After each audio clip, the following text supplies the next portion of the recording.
Mysterious lights in the sky have been recorded for many centuries. In the past, it was said that these craft were piloted by the gods, but in today's pop culture, we call them aliens.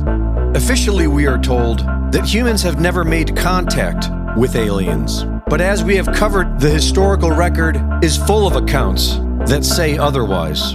From the earliest known writings of Sumer to just over 100 years ago, the written record shows that mankind has been living among these sky gods since page 1.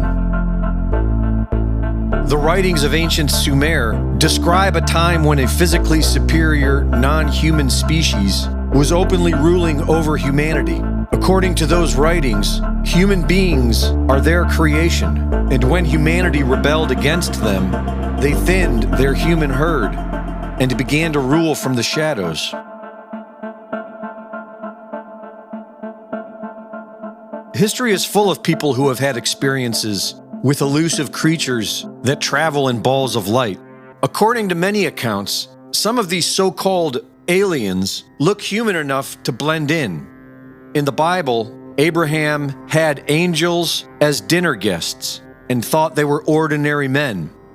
The founder of the Church of Latter-day Saints, Joseph Smith, saw a pillar of light brighter than the sun, which fell upon him. From this light, he saw two physical humans emerge. One of these human-looking angels showed Joseph Smith the Book of Mormon. In 1947, a flying saucer crashes in Roswell, New Mexico. And immediately following this, several people began seeing UFOs and making contact with human-like aliens, most of whom were described as tall, blonde humans who said they were from Venus. George Adamski took his first photograph of a UFO in 1947. Over the next several years, Adamski took several photographs and claimed to have been in contact with a race of beings from Venus who were described as average-height humans with long blonde hair and tanned skin.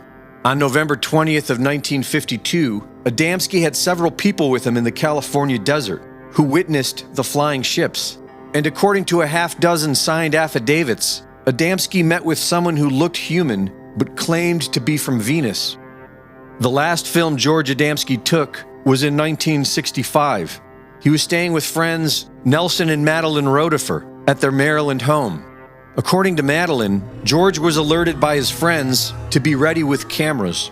On February 26th, approximately 8 o'clock in the morning, a space friend, contact of Mr. Adamski, came to this house. I was still asleep, but when I got up, Mr. Adamski told me that he had been told that we should get cameras ready for filming later in the day. 3 more spacemen came and knocked at the door just before the incident. And Mr. Adamski went and they told him they said, get your cameras ready, they're coming.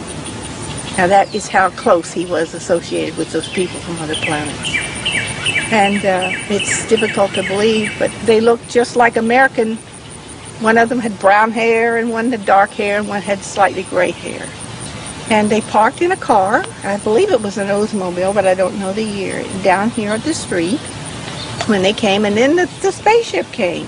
They did not get out of the spacecraft, but there were glimpses of people through the round windows.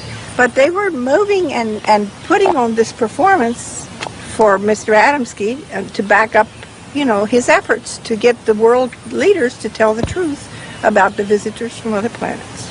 Years later, Adamski was accused of making serious UFO investigators look ridiculous. But his images have never been debunked. There was a haze, if you will, a very tight haze, almost like a fuzzy outline around the craft itself on the image.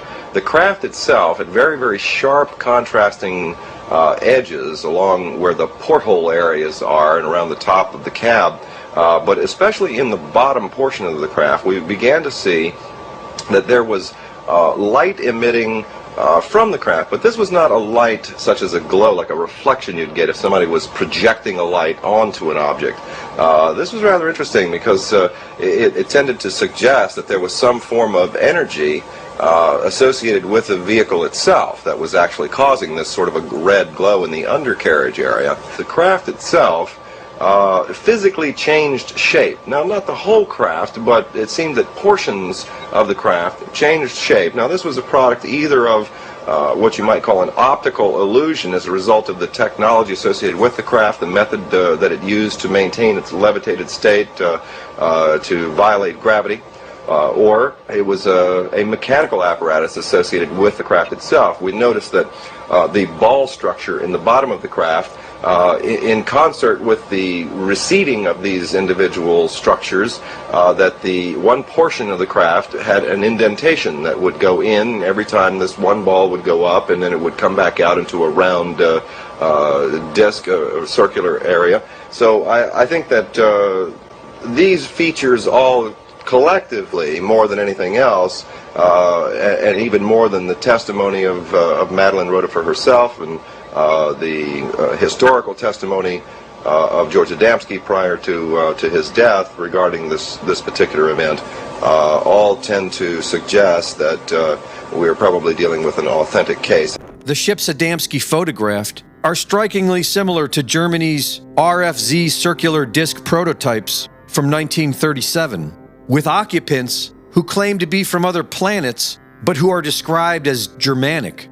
Howard Menger has a similar story. Menger said he's been making contact with these human-looking aliens near his home in New Jersey since he was 10 years old. First I thought it was one of the farm people, because there were farms nearby. But this woman wasn't dressed in a farm outfit. She was dressed in beautiful, flowing gown. And she had long blonde hair and gold-colored eyes. And she seemed to be waiting for me as though she knew I'd be there. And when she spoke in perfect English and a beautiful voice. And I was only 10 years old, but I want to tell you, this was quite an experience. She was like an angel, like talking to an angel. And she seemed to know all about me. Like Adamski, Howard Menger often had several witnesses to these encounters. On one occasion, there were dozens, including the local FBI. The craft is coming in, and I'm taking a colored movie, 8mm movie of this.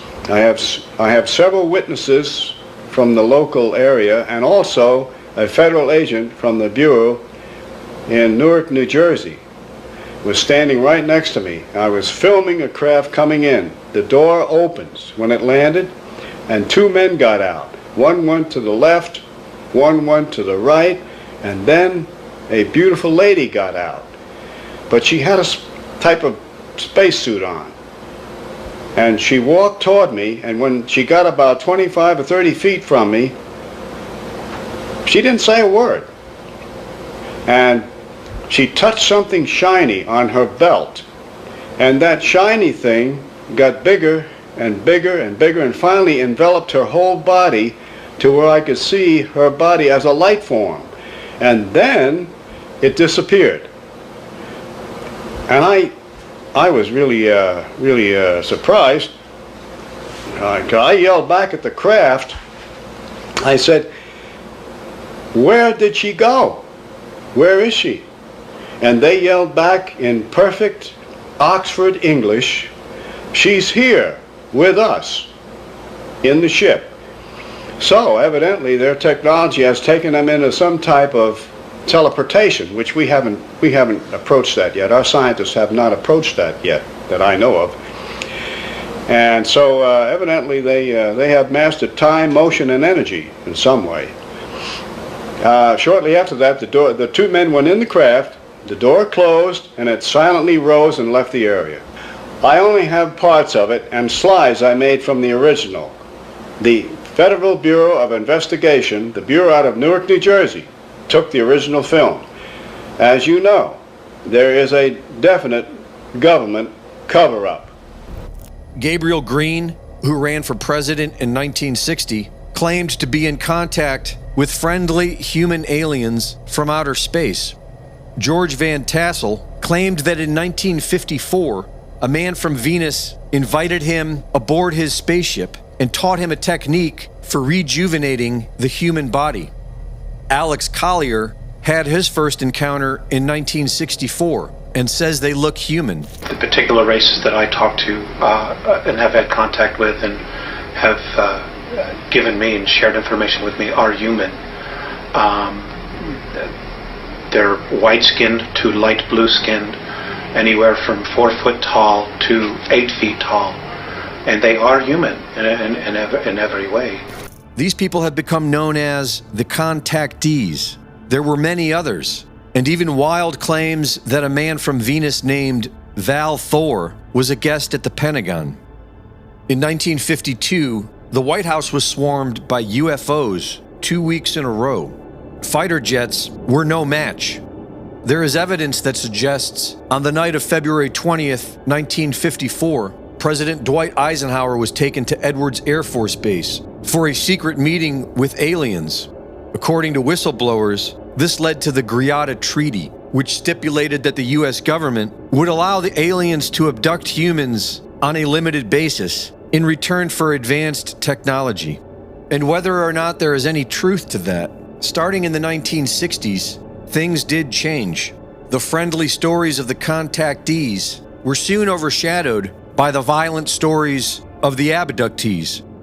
The first reported incident of an alien abduction was arguably in 1961 with the Hills. Betty and Barney Hill were driving through Canada when they saw a light in the sky. They pulled over to get a better look, and the light came close enough to scare them. They got in the car to leave, but woke up a couple hours later just a little bit down the road without any recollection of what happened. After having nightmares about traumatic medical examinations, Betty and Barney went to a psychiatrist and both recalled being taken aboard a ship by men with large heads, big eyes, and gray skin. They were placed on a table and their bodies were examined as if they were livestock. This has become known as the alien abduction experience. Harvard psychiatrist John Mack, at first a skeptic, met with hundreds of people who had the same bizarre memory of being abducted and taken aboard a ship by alien creatures. In this culture, evidence has come to mean some physical object that we can measure, touch, take photographs of, and be certain of its pedigree, where it came from. But I suspect in something which is as unacceptable as a reality as this phenomenon, no piece of physical evidence would satisfy anybody. We'd be arguing that whoever found it was hoaxing it or making it up. But evidence can also come from other ways. Evidence can, in my discipline, psychiatry, and I played my strong suit in doing this, is evidence that comes from clinical discrimination. And what I found was... A discriminating look at clinical evidence. Exactly. In other words, you look and you listen to what a person has to say about their experience, and you say, what could this be? And nothing in my 40 years of working with people prepared me for this phenomenon. In other words, what people were telling me with doubt, incredulity themselves. No one has, in spite of what critics say, anything to gain, as far as I can tell from this. Nobody wants to be a member of this club. They want to be found wrong, the people that have had these experiences. They want to be told this can't be. They want to be told there's another explanation for what happened to you, and here it is, and therefore nothing's wrong with you, and you're not part of some... And these are, exactly, and these are people of sound mind, healthy people. By and large, they've been traumatized, many of them, by these experiences, but they're reporting in great detail narratives that are highly similar, which they have not gotten from the media. Most of these details are not in the media. They come forth reluctantly. They know who to talk to and who not to talk to, which is not true of people who have delusions, you know, or have come up with something which is a reflection of a mental illness.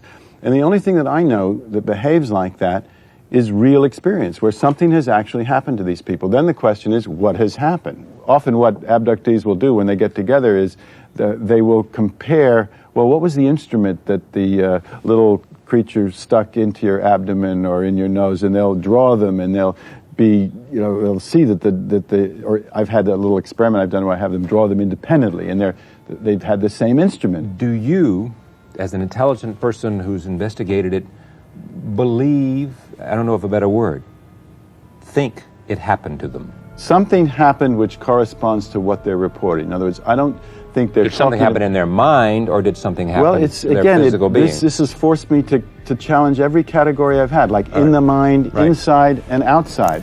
In the typical alien abduction experience, the victim is taken aboard a ship. They are examined on a table where sperm and ovum are often taken. Many are shown a language based on symbols and images of the Earth undergoing a cataclysm in the near future. Many keep getting taken repeatedly and are shown children aboard the ships that they believe to be their own. Bud Hopkins researched hundreds of cases and concluded the majority of abductees have been abducted several times, starting from childhood. Popular movies have been made based on the experiences of alien abductees Whitley Strieber and Travis Walton. Awful. Terrible. What's terrible? What they did to me.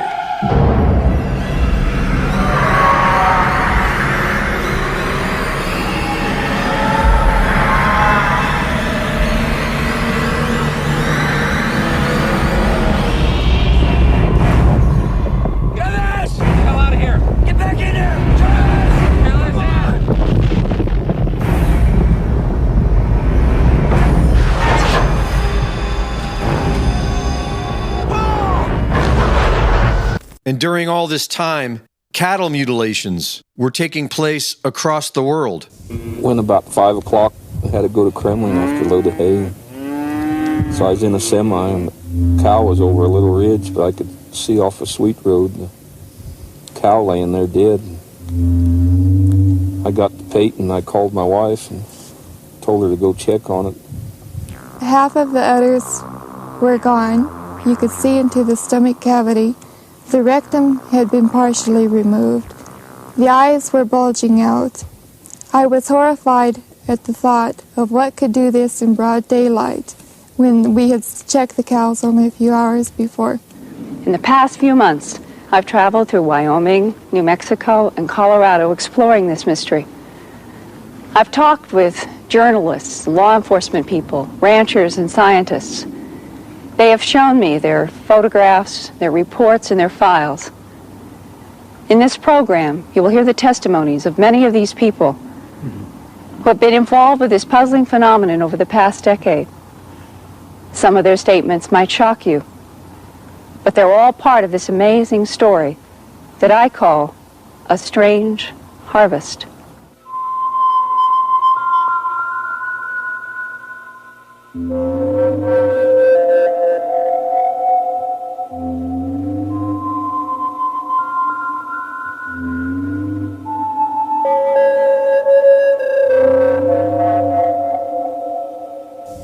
Dr. Roger Lear has removed small objects made of unknown material from over a dozen alien abductees. These have become known as alien implants. John Salter claims that his implant has the beneficial side effects of better eyesight, faster healing, and accelerated growth. Whitley Strieber has come to appreciate his implant as well. The people connected to them, who's them? The visitors, the Greys. Oh, you know people that are connected to them? Of course. Oh. I am. That's why an implant. That's what it is. That's why what? The implant in my ear is my... It'll turn on during the interview, and you'll be talking to me and to them. It was put in 1989. I was wide awake when it was done. It was done by two people. There's a whole lot of people who are connected with the visitors, who are connected with them, and these were two of them. I couldn't use it for years, but after my wife died, it began to become useful, and it now is my absolute go-to. It's like having an unbelievable AI, only whatever's on the other side of it is not artificial. What it feels like is your mind gets very large. You have a very large, complex, and all kinds of things are available to your memory that aren't normally there. And then when it turns off, you're back to being your normal self. And what did your doctors or whoever did the MRI say about it? The CT scan? CT scan. That CT scan was done by someone in the CIA. What? Who wanted it very badly to be taken out, but I wouldn't let him. Yeah. How did you get a CT scan done by somebody in the CIA? No, it was done. The CT scan was done privately at his request by a doctor who he called and set up. Researchers at La Quinta Columna, who have been studying the nanotech in the COVID vaccines, have claimed that the nanotech they are looking at is an updated version of the alien implants Roger Leir was finding in the bodies of abductees. In 1918, Aleister Crowley performed a ritual with the intent of contacting spirits in physical form. He claimed success and published a drawing of the creature, who he called Lam, in 1919, who looks like a gray. While there is plenty of physical evidence, the contactee abduction experience most definitely involves hidden dimensions. It is not uncommon for abductees to be taken in broad daylight while nobody around them notices. The concept of a multi-dimensional reality is not a modern one. It has been described for millennia. According to Western occultism, the dream that we experience in sleep is another realm of existence, commonly referred to as the astral realm, and there is a practice to go there at will. There are Buddhists in Tibet who believe this as well. They call this realm the Bardo and say it is the same place we go after death. The Gnostic wrote of a species they called the Archons, parasitic creatures that exist in a non-physical realm and feed off of the living. Dion Fortune wrote about a constant war waging in the astral dimension. The Bible warns against contacting the dead, and modern occultists say that the dead are trapping the living in order to have sway in the physical dimension. But many, if not most, contactee abductees report positive experiences. Many believe that these aliens, whoever they are here to help us through a challenging time and are described the same as what many occult traditions call the Great White Brotherhood or the Ascended Masters, a superhuman hierarchy that dwells in an underground paradise beneath the surface we live on. In the past, people have called these creatures fairies, jinn, angels, and demons. Witnesses have described tall white humans, gray aliens, giant hairy creatures, short blue trolls, insectoids, Mothman, and men in black. To dismiss it all as a lie is as foolish as accepting it all as the truth. There has been more government-funded disinformation on this than on any other subject, and the disclosure movement that's happening now doesn't appear to be any different. As we have discussed in this series, the overall written record suggests that some of these creatures have been closely involved with mankind since the start, and yet it is being presented as if it is a modern phenomenon. As always, the best advice is to follow your own heart and take care of yourself and those around you.